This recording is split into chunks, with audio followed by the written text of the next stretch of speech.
baramutse twongere tubashimira abakunzi ba Ibyacu TV namwe bose mudahengeshanya gukunda inkino namwebwe bakunzi b'inamba mu rugamba. Tugiye kugaruka kungene urukino rwahujije Burundi na Indonesia, urukino rwo gusubiriza rwagenze inyuma yuko urukino rwa mbere rwari rwabaye kigerekezo rya 25 z'ukwezi kwa gatatu mwaka wa 2023.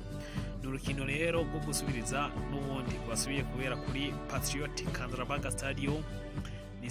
Ni stade isanzwe iherereye neza na neza ku mugwa mukuru Jakarta ni muri Indonesia, aho igihugu cy'u Burundi cahura n'igihugu ca Indonesia.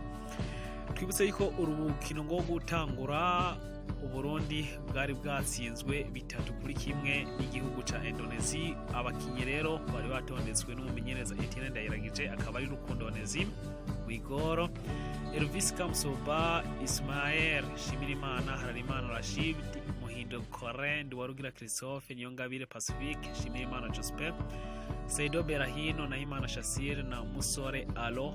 Captain akaba yari Saido Berahino, akaba rero yari yatondetse umumenyereza Etienne Ndayiragije 3-4-2. Byumvikanye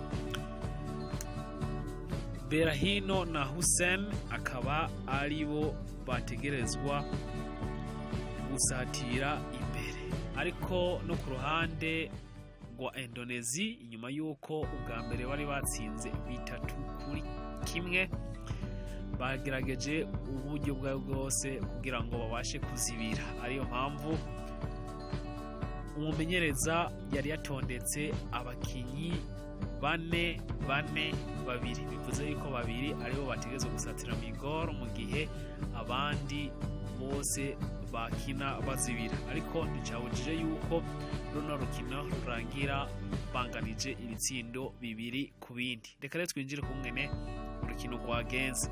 Urukino wasa nuko hariho equilibre hagati y'impande zose, arivyo vyatumye rero igice ca mbere cyose kirangira Burundi ndetse na Indonesia banganije igitsindo, banganije ubusa ku bundi. Ibintu vyaje guhinduka mu gice ca kabiri, kuko ku mwanya wa 60 umukinyi Witan Sulaiman yaje kwinjiza igitsindo ciwe ca mbere ku mwanya wa 60. Ku mwanya wa 80 Saido Berahino nawe yinjiza igitsindo ciwe ca mbere. Noneho Burundi na Indonesia biza kunganya 1-1, ariko vyaje guhinduka ku mwanya wa 89 Abedi Bigirimana nawe yaje kwinjiza igitsindo ciwe ca mbere. Burundi buca kugira igitsindo 2-1,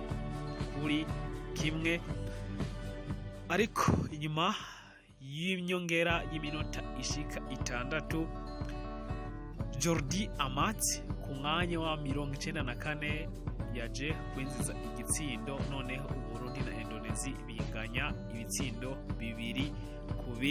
Naho rero runo rukino rwo kwimenyereza Burundi dufatiye kuri are na retour, Burundi bwatsinzwe ibitsindo 5-3,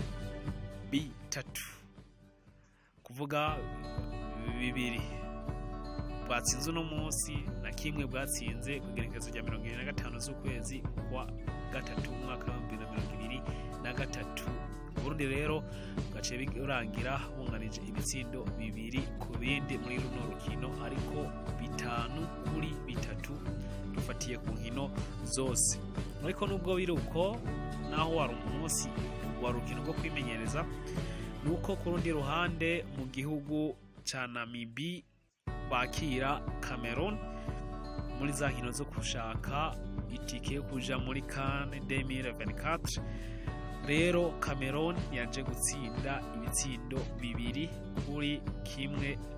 Namibia yaje gutsinda ibitsindo 2-1 igihugu ca Cameroon, bica bituma Namibia ishobora kuba qualifié kuko isanzwe ifise amanota 5 mu nkino zitatu. Cameroon amanota 4 mu nkino zitatu, Burundi inota 1 mu nkino zibiri.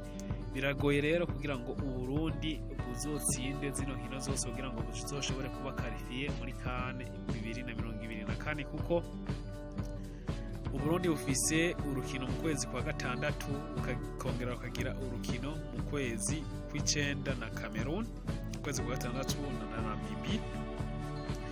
Niba haramuka rero butsinze zino nkino zose, binagoye gose yuko dushobora gutsinda Namibia tukongera tugatsinda na Cameroon, bica bigora yuko tuzoshobora gushika muri CAN 2024. Kuri ubu muri classement Namibia ifise amanota 5, Cameroon ifise amanota 4, Burundi bufise inota 1. Reka rero tubashimire ko mwashoboye gutahura byinshi mu vyerekeye zino nkino za CAN ndetse na zino nkino za kivandimwe hagati y'u Burundi ndetse na Indonesia, aho Burundi bwariko baragira kwimenyereza ariko mubona ko nivyagenze. Reka tubashimire, share, like, comment.